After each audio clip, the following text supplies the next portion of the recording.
Hi friends, thank you very much for joining, and thank you Prakhar for taking the time to share your journey with us. Thank you very much on behalf of all of our students and the team at Applied AI Course.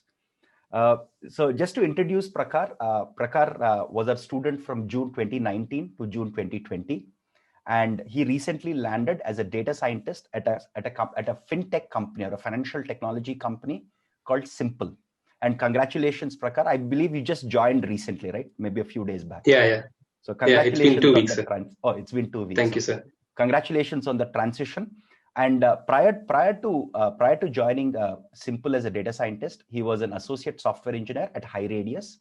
And prior to that, he was a computer science BTech student until 2019 at KAIT, which is Kalinga Institute of Technology. And thank you, Prakhar, for taking the time once again. And I just wanted to understand a few things from you, your suggestions, your journey, your experiences, so that students similar to you can benefit from the course or in the general learning journey, whether they're course enrolled or not. Right. Sure, okay, sir. Sounds good. So first thing that I wanted to ask you was, you did a very good job in the course. You have done both the case studies under our mentorship. You've done a terrific job. I remember seeing some very interesting questions from you in the chat window or in the emails and things like that. So I wanted to understand how you leveraged all of the course content, the query resolution, the assignments, and most importantly, the self-case studies. So how did you leverage all of it in your learning journey? Can you just share some of that learning journey? Sure, sir. So just like you mentioned that since I was working as a professional in at those times in the HighRadius Corporation in Hyderabad. So when I joined the course, one thing which was very particular to me that I have to dedicate some amount of time every day. It is not like maybe when I get time I'll study for more number of hours or less number of hours. Rather, a consistent effort to maybe 1 hour or 1.5 hours, but it should be done daily. So that is something that I always kept in mind. Apart from that, if I come to the case studies part, so one thing which I felt was very important is to be very proactive. So definitely the query resolution system was very active, and the instructors or the team would used to reply back very efficiently in few hours itself, and in the chat window as well. Whenever we used to post any questions, the answers used to come back really quick.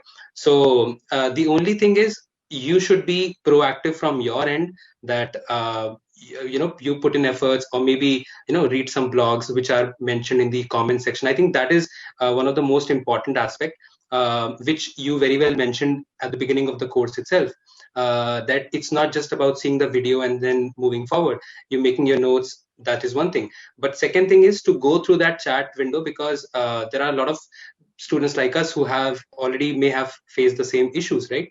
So there are great blogs mentioned, listed out there. So that was one thing. Then with respect to case studies, I made one thing very sure, that it's not about just finishing it up, rather trying out every possible thing that you may have learned in the course or during your working experience, or by reading any blogs or anything. So experimentation is something very important. So like the very first case study which I did was the Google Analytics customer revenue prediction. So in that I mean, have had multiple solutions, not just one, and as well tried multiple models or feature creation techniques, or the basics of whatever we have. So I tried different techniques which I learned throughout the course, as well as by reading other blogs as well. So I think those things are very important when it comes to how you want to leverage the course. Hey, very nice points you brought up, because one of the most important, if I have to pick one feature that determines who will succeed and successfully land in machine learning, I think one of the features that I can pick from all of our students, because we collect this data, we analyze this data, is persistence, as you rightly pointed out. So we see students who put in consistent and persistent effort day in, day out, their success rate is in the high 90s. So that's certainly a very, very good point that you mentioned. And I'm very happy that you pointed out the importance of at least the top few comments, because there are videos with thousands of comments. Even if you go through the top upvoted or admin voted ones, there is a lot of treasure trove to learn from there. Very nice. Very nice. So I had one more question. So during your during your work experience, I'm sure as a young engineer, you would have a lot of learning at your workplace at high radius. Right. So how did you balance that working as a young professional, right? You would also have to excel at your job. You have to prove yourself. At the same time, you have to make time for learning and growth with applied AI course. So how did you balance both of those? When I got into high radius, it was like a software engineer, as you pointed out, right? But during one of the internal hirings which happened in my company itself at high radius, I honestly told my manager, like, this is what I've done, but I am really interested into it. So if I get a chance, I'll be really glad. And so he basically gave me that opportunity, and I got into it. So then it was like for me, where I was a part of a data science team where everyone was already a professional. The people who came in with me were already professionals, or maybe a little less experienced, but they knew machine learning. But for me, it was totally a new playground altogether. But it was because I actually wanted to learn. That is something which kept me driving. So the schedule that I used to have in order to manage my performance at my company and learning experience was, during my office hours, I used to make sure that whenever I get time from my work, I just used to read blogs on Medium, Analytics Vidya, or anything, because that is something for IT engineers like us. We are already almost sitting for 8 to 10 hours in front of our laptop screens, right? And to be very honest, nobody is continuously working for 8 to 10 hours, right?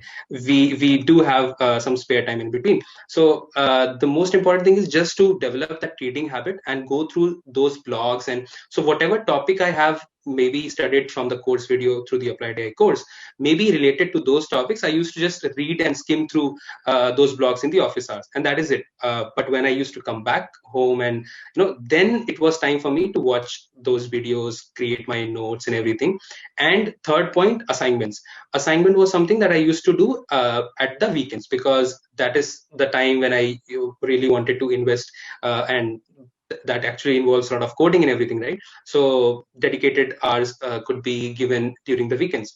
So that is how I used to balance these things. But again, persistence, like, you will have to stick to doing your assignments on the weekends. Not like, maybe let's just skip it this weekend and we'll do it next week. So then it takes more time to complete the course, or maybe you also start to forget. It's very important, like, whatever you learn, whatever you watch, just implement it at that very moment, or in a day or 2 days span of time. So that is how I used to balance out for me. So one very important thing that I understood while you explained your journey at high radius is you were proactive to reach out to your manager and say, hey, this is a small project I did as a BTech student, and I think I can learn more. That proactiveness to take initiative, go to the manager and say, hey, this is the career that I'm looking for. I will learn everything that's needed, but I want to start working on it. Especially young in your career, or especially when you're learning a new skill like machine learning, there is no harm in going to a manager and saying, hey, here is a problem. I want to write this machine learning module. I will do it in my additional time. But the moment you do that, you're showing active participation, taking initiative, which are very highly rewarded in the industry. So that's very nice. Thank you, sir. Yeah. So could you also walk me through your interview experiences in general? Like, for example, how many rounds you had, what was being expected out of you as somebody with about 1 to 2 years experience, how much depth was expected, what were they expecting on the math front, what were they expecting on the coding front? Could you walk us through some of that? Sure. So just like you mentioned that right now I'm working at Simpl, but with Simpl I had almost 8 rounds of interview. So basically I have seen both the extremities. Few companies where maybe you'll have only 2 to 3 rounds, and here, like, I had 8 rounds. But it was because I was appearing for one of the positions, but they found out that it will be even better for you if you go for this particular team, right? So there are subdivisions in the data science team itself. So it was actually a better thing for me itself. So I would not say that it was bad that I had to go through 8 rounds. But the most important thing is that we should be ready to be to face anything of this sort, right? It may happen that you may have less rounds, or it may happen that you may have more number of rounds. But as long as I think you're prepared and your basics are clear, it goes really well.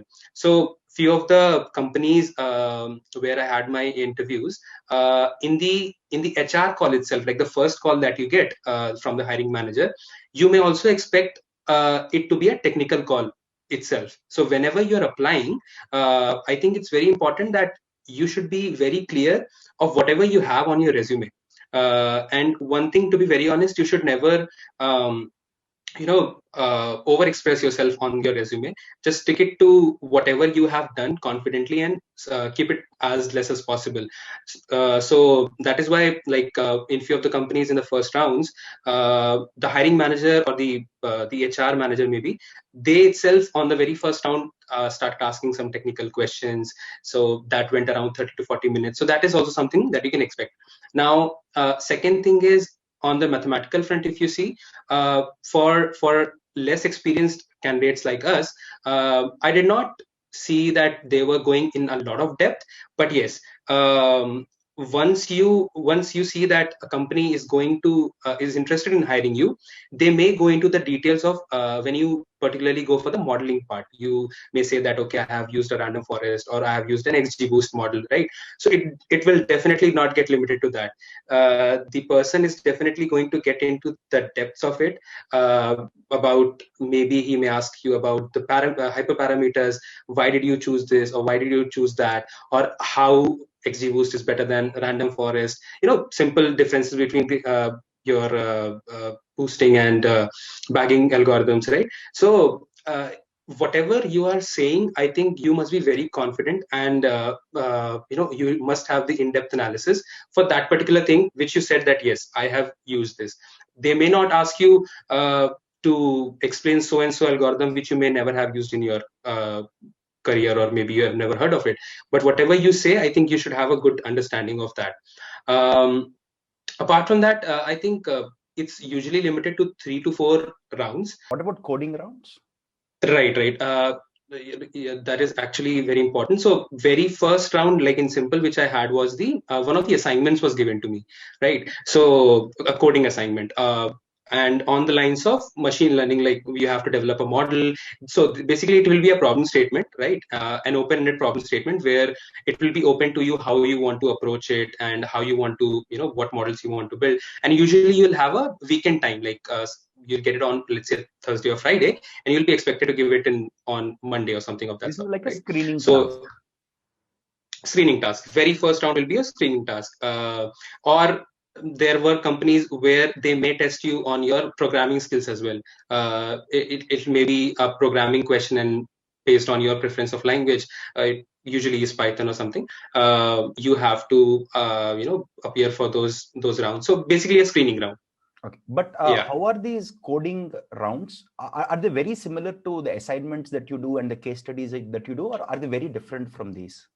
No, it's very along the lines of what you do in the assignments, because if you see in the assignments, we have already gone through the entire architecture of how a machine learning model from scratch, from the data exploration to your deployment stage, is being taught in parts in different assignments, right? So here, if you just leave the deployment part, you'll be definitely expected to show some data exploration techniques, what actually you're trying to look in the data, then data pre-processing, then your featureization techniques, which we have already discussed. So it's very much along the lines of how we have in the course. So like I mentioned, I was very new to machine learning. So this is the course which I have done by heart. I mean, from the very first lesson that you told, like, I still remember the Feynman technique and the learning curve that you taught. So maybe it's not relevant to machine learning, but whenever you are doing something, you must do it religiously. And I actually found it to be very useful, the Feynman technique and the learning curve. So that is why, since I did it very religiously, I think it covers the entire breadth of what you need to have as a 1-2 year or maybe a 3-year experienced machine learning engineer. And I believe you can crack any kind of screening rounds or the discussion rounds for the companies. Got it. Students who have, or people or professionals who have your sort of experience, right? 1 to 2 years experience working as software engineers in good companies like HighRadius. what could be the expected compensation gain or compensation lift by moving to data science roles? Like what is your experience been, especially in the recent past? I think, I mean, I have been pretty fortunate because the market is very generous, which I feel like during, especially this COVID times, if you see, there was a lot of uncertainty that, a lot of people are losing their jobs, and which is very true. But at the same time, I feel the market is also open to people. If you are talented, they are going to hire you, and it's just that you need to take that step and make it happen. So, I mean, if we have to talk in terms of percentage, I think you can easily get between 70 to 100% raise, from your current CTC, Okay. if even if you are 1 to 3 years of experience. Of course, you have to have the skills, which I'm sure you have. That's why you're able to pull off at least some of the offers that you got are between 70 to 100% lifts. Of course, skills matter at the end of the day. I agree. Definitely. I'm happy that you also feel fortunate that you're successful even during this gloomy days of COVID. Again, if you have skills, if you have the right attitude, if you have the right skills, the market will always, or the job market will always respond gracefully to what we have. So another question I had was, imagine students very similar to you with 1 to 2, maybe 1 to 3 years experience, who are planning to transition from a non-machine learning data science career to a data science career. What would you recommend them in terms of their learning journey? They could be either our course enrolled or not, but in general, what are the things that you think they should focus on the most, especially with somebody with your sort of experience, 1 to 2 years experience? What are the things that they should focus on the most to successfully transition? Like, I think reading habit is something which you must develop for sure, for anyone who may be 1 2 year experience or maybe even later, because as we all know, this particular field is ever growing. Machine learning, artificial intelligence, deep learning, there are improvements happening every now and then. So if you don't stay updated, you may not be able to go with the pace that this field is going. So one recommendation that I would give everyone who is in machine learning or wants to transition is that you should definitely read a lot of blogs and articles. Yeah. Great. So again, I often tell this in our live sessions and also to students whom I mentor. I've told this to people that I was mentoring even at other companies, which is if you stop reading, however senior you are, however an expert you are, if you stop reading, within 3 to 5 years, you'll become a dinosaur in this field. So you stop learning, you're gone. So that's very true. And I'm happy you pointed to a very nice skill that students should develop. And again, thank you for bringing out that Feynman's learning technique and how should you revise with intervals and things like that. Because that's very important. We see a lot of people who just do it without revision, who cannot explain what is log loss 3 months or 4 months down the line because they have not revised. So I'm happy you brought some of these key points. Thank you, Prakhar. Thank you very much for taking the time and sharing your journey, and all the very best. I'm sure you have a phenomenal career ahead of you at Simpl and beyond, because you're somebody who is both proactive, persistent, and most importantly, who is constantly learning and upgrading his skills. Thank you very much on behalf of all the team at AppliedAICourse and all of our students. Thank you, sir. The pleasure is all mine. Thank you, sir. Thank you, Prakhar. Thank you.